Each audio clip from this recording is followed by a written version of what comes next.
बिस्मिल्लाहिर्रहमानिर्रहीम। अस्सलाम वालेकुम।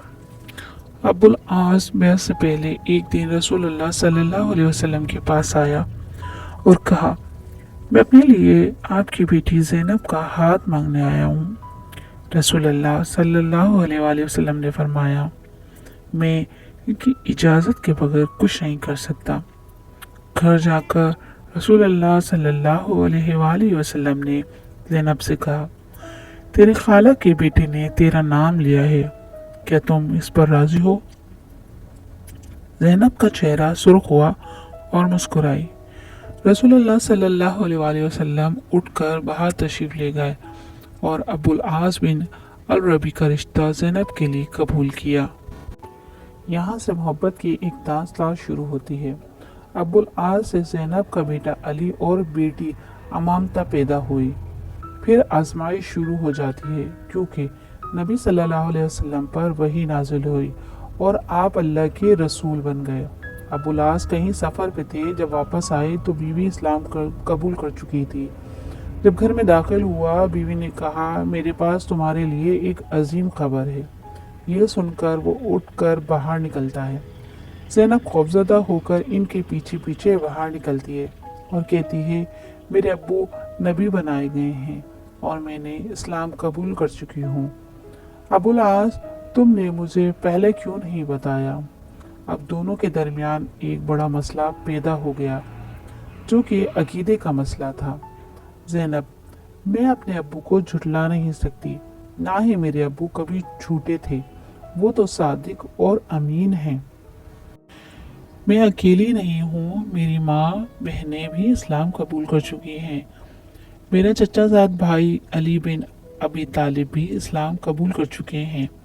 तेरा चचाजाद भाई उस्मान बिन अफ़ान भी मुसलमान हो चुके हैं। तेरे दोस्त अबू बकर भी इस्लाम कबूल कर चुके हैं। अबुल आस, मगर मैं नहीं चाहता कि लोग ये कहें कि अपनी कौम को छोड़ दिया, अपने आबाओ अजदाद को झुठलाया। तेरे अब्बू को मलामत नहीं करता। बहरहाल अबुल आस ने इस्लाम कबूल नहीं किया, यहाँ तक कि हिजरत का ज़माना आ गया और ज़ैनब रसूल सल्लल्लाहु अलैहि वसल्लम के पास आई और कहा, ये अल्लाह के रसूल, क्या आप मुझे अपने शौहर और बच्चों के साथ रहने की इजाज़त देंगे?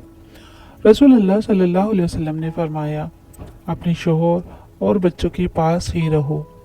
वक्त गुजरता गया, दोनों अपने बच्चों के साथ मक्का में ही रह रहे हैं, यहाँ तक कि ग़ज़वा बदर का वाक़या पेश आया और अबुल आस कुरैश की फ़ौज के साथ अपने ससुर के खिलाफ लड़ने के लिए रवाना हुआ।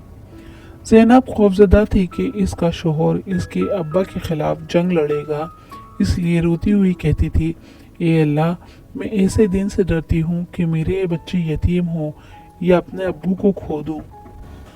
अबुल आस बिन अल रबी रसूलुल्लाह सल्लल्लाहु अलैहि वसल्लम के खिलाफ बदर में लड़े। जंग खत्म हुई तो दामाद ससुर की कैद में था। खबर मक्का पहुंची, अबुल आस जंगी कैदी बनाए गए। ज़ैनब पूछती रही, मेरे वालिद का क्या बना? लोगों ने बताया, मुसलमान तो जंग जीत गए। इस पर ज़ैनब ने सजदा शुक्र अदा किया। फिर पूछा, मेरे शौहर का क्या हुआ? लोगों ने कहा, इसको इसके ससुर ने कैदी बनाया है। ज़ैनब ने कहा, मैं अपने शौहर का फिदिया भेज दूंगी। शौहर का फिदिया देने के लिए ज़ैनब के पास कोई चीज़ नहीं थी, इसलिए अपनी वालदा उम्मुल मोमिनीन खदीजा रज़ी अल्लाह ताला अन्हा का हार अपने गले से उतार दिया और अबुल आस बिन अरबी के भाई को देकर अपने वालिद सल्लल्लाहु अलैहि वसल्लम की खिदमत में रवाना किया। रसूलुल्लाह सल्लल्लाहु अलैहि वसल्लम एक एक कैदी का फिदिया वसूल करके इनको आज़ाद कर रहे थे। अचानक अपनी जोजा खदीजा रज़ी अल्लाह ताला के हार पर नज़र पड़ी तो पूछा, ये किसका फिदिया है?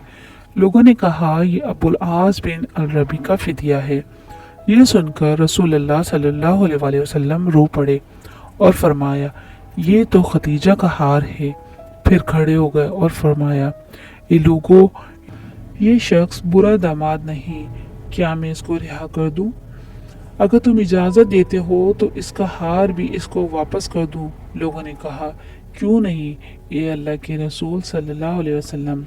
رسول اللہ صلی اللہ علیہ وسلم نے ہار ابو العاص کو تھما دیا اور فرمایا زینب سے کہو کہ خدیجہ کے ہار کا خیال رکھے۔ پھر فرمایا یہ ابو العاص، کیا میں نے تم سے تنہائی میں کوئی بات کر سکتا ہوں؟ ان کو ایک طرف لے جا کر فرمایا اے ابو العاص، اللہ نے مجھے کافی شوہر اور مسلمان بیوی کے درمیان جدائی کرنے کا حکم دیا ہے، اس لیے میری بیٹی کو میرے حوالے کرو گے؟ ابو العاص نے کہا جی ہاں۔ دوسری طرف زینب شوہر کے استقبال کے لیے گھر سے نکل کر مکہ کے داخلی راستے پر ان کی راہ دیکھ رہی تھی۔ جب ابو العاص کی نظر اپنی بیوی پر پڑی، فوراً کہا میں جا رہا ہوں۔ زینب نے کہا کہاں؟ ابو العاص میں نہیں، تم اپنے باپ رسول اللہ صلی اللہ علیہ وسلم کے پاس جانے والی ہو۔ زینب کیوں؟ ابو العاص میری اور تمہاری جدائی کے لیے جاؤ، اپنے باپ کے پاس جاؤ۔ زینب کیا تم میرے ساتھ جاؤ گے اور کیا تم اسلام قبول کرو گے؟ ابو العاص نہیں، بالکل نہیں۔ زینب اپنے بیٹے اور بیٹی کو لے کر مدینہ منورہ چلی گئی، جہاں 6 سال کے دوران کئی رشتے آئے مگر زینب نے قبول نہیں کیا، اور اسی امید سے انتظار کرنے لگی کہ شوہر شاید اسلام قبول کر کے آئے گا۔ 6 سال کے بعد ابو العاص ایک قافلے کے ساتھ مکہ سے شام کے سفر پر روانہ ہوا۔ سفر کے دوران راستے میں صحابہ کی ایک جماعت نے ان کو گرفتار کر کے ساتھ مدینہ لے گئے۔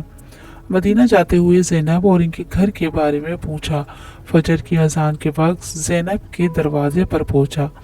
زینب نے ان پر نظر پڑتے ہی پوچھا کیا اسلام قبول کر چکی ہو؟ ابو العاص نہیں۔ زینب ڈرنے کی ضرورت نہیں، خالہ زاد کو خوش آمدید، علی اور امامہ کے باپ کو خوش آمدید۔ رسول اللہ صلی اللہ علیہ وسلم نے فجر کی نماز پڑھائی تو مسجد کے آخری حصے سے آواز آئی کہ ابو العاص بن الربیع کو پناہ دیتی ہوں۔ نبی صلی اللہ علیہ وسلم نے فرمایا کیا تم لوگوں نے سن لیا جو میں نے سنا؟ سب نے کہا جی ہاں اللہ کے رسول صلی اللہ علیہ وآلہ وسلم۔ زینب نے کہا اے اللہ کے رسول، ابو العاص میرا خالہ زاد ہے اور میرے بچوں کا باپ ہے، میں ان کو پناہ دیتی ہوں۔ نبی کریم صلی اللہ علیہ وسلم نے قبول کر لی اور فرمایا اے لوگو، یہ برا داماد نہیں، اس شخص نے مجھ سے جو بات کی سچ بولا اور جو وعدہ کیا وہ نبھایا۔ اگر تم چاہتے ہو کہ اس کو اس کا مال واپس کر کے اس کو چھوڑ دیا جائے تو یہ اپنے شہر چلا جائے، یہ مجھے پسند ہے۔ اگر نہیں چاہتے تو یہ تمہارا حق ہے اور تمہاری مرضی ہے، جو تمہیں ملامت نہیں کروں گا۔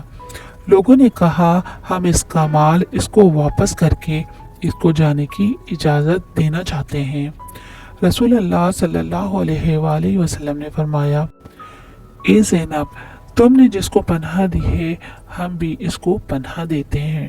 اس بار ابو العاص زینب کے ساتھ ان کے گھر چلے گئے اور رسول اللہ صلی اللہ علیہ وسلم نے زینب سے فرمایا اے زینب، ان کا احترام کرو، یہ تیرا خالہ زاد ہے اور بچوں کا باپ بھی ہے، مگر یہ تمہارے قریب نہ آئے کیونکہ یہ تمہارے لیے حلال نہیں۔ زینب نے کہا جی ہاں اے اللہ کے رسول صلی اللہ علیہ وآلہ وسلم۔ گھر جا کر ابو العاص بن ربیع سے کہا اے ابو العاص، جدائی نے تجھے تھکا دیا ہے، کیا اسلام قبول کر کے ہمارے ساتھ رہو گے؟ ابو العاص نہیں۔ اپنا مال لے کر مکہ روانہ ہو گئے۔ جب مکہ پہنچے تو کہا اے لوگو، یہ لو اپنے اپنے مال، کیا کسی کا کوئی مال میرے ذمے ہے؟ لوگوں نے کہا اللہ تمہیں بدلہ دے، تم نے بہتر وعدہ نبھایا۔ ابو العاص نے کہا میں گواہی دیتا ہوں کہ اللہ کے سوا کوئی معبود نہیں اور محمد صلی اللہ علیہ وآلہ وسلم اللہ کے رسول ہیں۔ اس کے بعد مدینہ روانہ ہوئے اور جب مدینہ پہنچے تو پھر فجر کا وقت تھا۔ سیدھا نبی صلی اللہ علیہ وآلہ وسلم کے پاس گئے اور کہا کل آپ نے مجھے پناہ دی اور آج میں یہ کہنے آیا ہوں، میں گواہی دیتا ہوں کہ اللہ کے سوا کوئی معبود نہیں और आप अल्लाह के रसूल हैं। अबुल आस ने कहा, ए अल्लाह के रसूल सल्लल्लाहु अलैहि वसल्लम, क्या ज़ैनब के साथ रुजू की इजाज़त देते हैं? नबी सल्लल्लाहु अलैहि वसल्लम अबुल आस का हाथ पकड़कर फरमाया, आओ मेरे साथ। ज़ैनब के दरवाजे पर ले जाकर दरवाज़ा खटखटाया और ज़ैनब से फरमाया, ये तुम्हारा खालाजाद वापस आया है, तुमसे रुजू की इजाज़त मांग रहा है, क्या तुम्हें कबूल है? ज़ैनब का चेहरा सुर्ख हुआ और मुस्कुराई।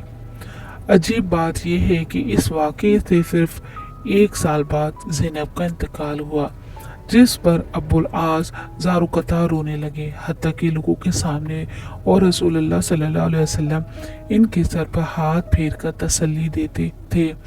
जवाब में अब्बुल आस कहते कि ए अल्लाह के रसूल सल्लल्लाहु अलैहि वसल्लम, अल्लाह की कसम, ज़ैनब के बगैर मैं दुनिया में ज़िंदा नहीं रह सकता।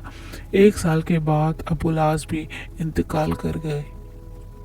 आपको मेरी तहरीर पसंद आई हो इसे लाइक कीजिए, सब्सक्राइब कीजिए और शेयर कीजिए। जज़ाकल्लाह।